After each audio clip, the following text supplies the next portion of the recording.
முடியும்னு நினைக்கிறது கண்டிப்பாக முடியாதுன்னு நினைக்கிறது என்ன தான் பண்ணாலும் முடியாது. ஸோ முடியாதுன்ற விஷயத்த முடியும்னு நினச்சி பண்ணால் முடியாதது எதுவுமே இல்லை. வாவ்! அருமையாக இருக்குல்ல. ஸோ முடியும்னு நம்பி நம்ம தமிழ் கற்றுக்க போகிறோம். என்ன அப்படின்னு பார்த்தீங்கன்னா 365 டேஸ் ஆஃப் லேர்னிங் தமிழ் சேலஞ்சில் இன்றைக்கி டே 2. ஸோ நேற்று வந்து நம்ம உயிரெழுத்துக்கள் அப்படின்னு சொல்லி ஆலேருந்து அவு வரைக்கும் கற்றுக்கிட்டோம். இன்றைக்கி வந்து டே 2ல் நம்ம என்ன கற்றுக்க போகிறோம் அப்படின்னு பார்த்தீங்கன்னா மெய் எழுத்துக்கலாம். ஸோ இது வந்து கொஞ்சம் டிஃபிகல்ட்டாக தான் இருக்குது, இருந்தாலும் வந்து நம்ம முயற்சி எடுத்து கற்றுக்கலாம்.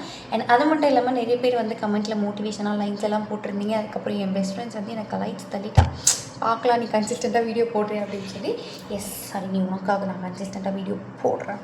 அண்ட் இன்றைக்கி வந்து மெய் எழுத்துக்களில் க ச ட த ப இந்த கன்னடாலேயுமே வந்து வரும் கா ச ட த ப. ஆல்மோஸ்ட் வந்து ரெண்டுமே சிமிலராக தான் இருக்குது.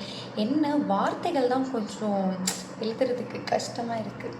இன்றைக்கி வந்து எழுதி ப்ராக்டிஸ் பண்ணலாம். ஆனால் அதுக்கு முன்னாடி வந்துட்டு நேற்று கற்றுக்கிட்டதும் இன்றைக்கி வந்து எழுதி நம்ம ப்ராக்டிஸ் பண்ண போகிறோம்.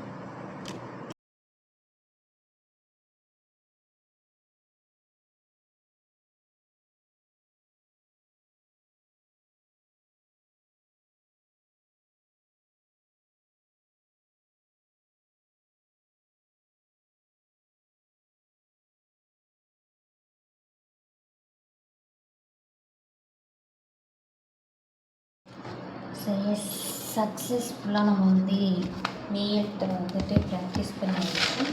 லைட்டாக ஹேண்ட் ரைட்டிங் தான் வந்து கொஞ்சம் அசிங்கமாக வருது. ஸோ இதை சரி பண்ணுறதுக்கு ஏதாச்சும் இருக்கா? லைக் இப்போது கன்னடாலலாம் வந்து எங்களுக்கு லிபி புக்குன்னு ஒரு ஹேண்ட் ரைட்டிங் புக்குன்னு சொல்லிட்டு, ஸோ அந்த மாதிரி தமிழுக்கு ஏதாச்சும் இருந்துச்சுனாக்கா கமெண்ட் பண்ணுங்கள். நான் வாங்கி கண்டிப்பாக ப்ராக்டிஸ் பண்ணுறேன். அண்ட் உங்களுடைய ஃபாலோ என்னுடைய மோட்டிவேஷன்ஸ் மறக்காமல் ஃபாலோ பண்ணிவிட்டு வீடியோவை லைக் பண்ணிடுங்க. டே 3ல் மீட் பண்ணலாம்.